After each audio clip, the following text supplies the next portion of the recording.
The robots are taking over! They're taking our jobs! Everybody panic! Well, maybe not this one.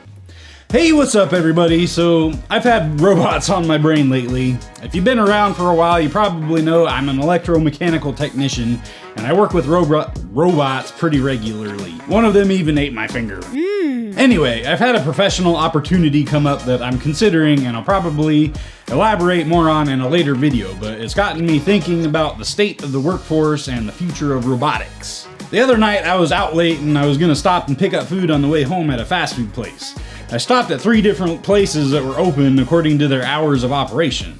The lights were on and I was hungry, but there was no one to be found. Only crickets and my angry stomach. It wasn't quite angry enough to eat crickets though. Anyway, fast food places are starting to offer more and more wages to try to fill open positions, and it doesn't seem to be working. I personally think we may be coming upon a perfect storm of things that could launch robots into the commercial space drastically. Maybe even the consumer space. After all, 3D printers are a big thing, and they're technically robots. I guess we should define what exactly a robot is, since it can be kind of ambiguous. Even various official sources tend to disagree about its exact definition. A robot is basically a machine that can carry out a complex series of tasks, either autonomously or semi-autonomously, and is typically meant to replace human effort in some way. Yeah, technically any machine could be considered a robot. One distinction some definitions make is that a robot makes decisions based on feedback from its environment. That's still pretty much any machine though. I'm mostly going to talk about articulated arm robots just as a baseline because that's what I'm most familiar with. They're perhaps the most practical universal robot that could directly replace human work. But automations in robots come in all forms. There are some reasons why these articulated arm robots haven't become widespread yet commercially. We'll talk about them and then you can decide for yourself whether you should be worried about this guy taking your job. Also, ever since I completed my LED lights for RC car project, I've kind of been itching to dive into a new project. I'm still considering exactly what that project will be, but it'll involve robots. I'll be making a playlist, so if you're new and interested in this topic, consider subscribing. Okay, probably the most obvious reason these aren't more widespread commercially is cost. A cheap industrial articulated arm robot can easily cost $30,000. But that's not including the safety features, peripheral controls, fixturing, or end-of-arm effectors that might be needed. All this extra stuff can make a robot cost $100,000 or more. Add to that the fact that you need someone like me to program it and fix it when it breaks. And I'm not cheap either. One of the main factors in determining whether to replace a worker with a robot is whether it's cost efficient to do so. So one of 2 things needs to happen. Either the cost of robots need to go down significantly, or the cost of human labor needs to go up significantly. I suppose another factor to consider is our acceptance of robots as well, particularly in the service industry. Well, I think it would be really cool to have a robot deliver my food to my door or my Amazon packages. I would be a little more hesitant to let one give me a haircut or drive me to work. And how would you feel if your boss at work were an actual robot? Not just figuratively. Then again, surgeons are using robots to assist with surgeries.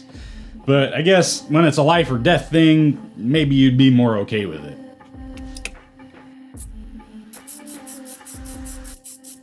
But back to cost. You might be thinking, holy crap, that's expensive! Honestly, I've kind of gotten numb to just how expensive industrial stuff can be. It's nuts, but why are they so expensive? One of the main costs is safety. Industrial robots can be very dangerous to work with, obviously. Just like a computer, they do exactly what they're told to do, and well, if you happen to be in the way, then bad things can happen. In an industrial setting, we use fences and barriers to physically separate people from robots doing their tasks. This barrier in itself can make it impractical to use robots in certain situations. Another safety solution is light curtains or laser scanners. Think of those like from spy movies or heist movies, where someone's trying to steal magical pink flamingos or something, and they step through a laser beam which trips the alarm system. It's the same idea with robots. If you trip the light curtain or laser scanner by getting too close, it instantly stops the robot. Of course, there are electrical failsafes and redundancies that need to be built into these systems as well to monitor them and make sure they're always working properly and not defective.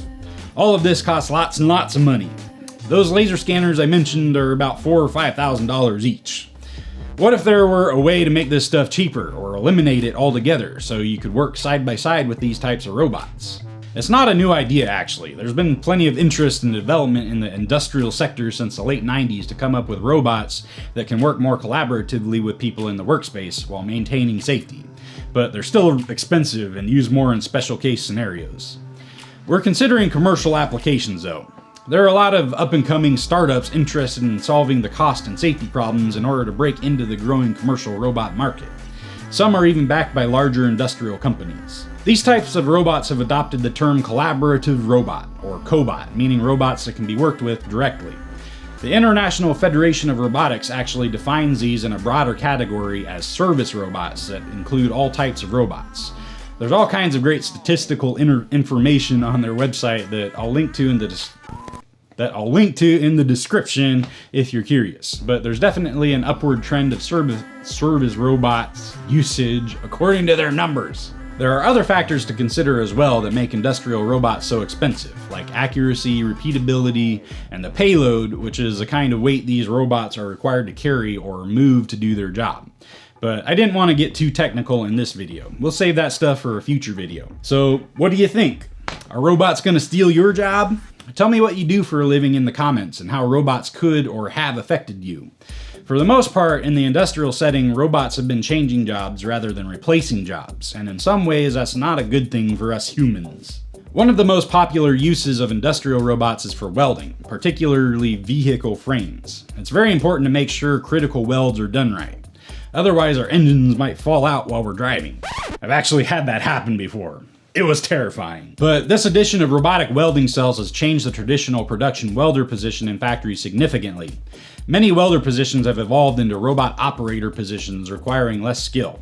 You just load up some fixtures, maybe tack weld a few pieces together, then let the robot do the rest while you get the next parts ready. Less skill required to do the job typically means less pay. These particular positions no longer require welders that have been to school and can TIG weld blindfolded upside down underwater with one hand. Maybe it's time to become an electromechanical technician and learn how to fix the robots when they break. There's definitely a huge need, and the robots are only growing in number. We could have a whole conversation about the skills gap, but that's a topic for another day also. Industries that are less likely to be affected by the robot takeover are those requiring creativity and problem solving. But then that's what artificial intelligence is for. We're all screwed. We're all gonna be like in like little roller chairs like in the movie WALL-E pretty soon here, guys. Alright, don't forget to hit the subscribe button if you like this robot stuff, and smash the like button. Smash the like button. I've got some other Learn Electronics videos coming up, but we'll definitely circle back to this robot stuff when I get some plans put together. Maybe we'll teach a robot how to light fireworks or something. I'm open to suggestions. I've got a LED lights thing coming up too, probably around Christmas time. I'll get out there eventually. So for all those LED guys, I haven't forgotten about you. I've gotten quite a few new subscribers from my LED stuff. So got one of those videos coming up pretty soon too. This is Live Me Lightning. Bring a little lightning into your life.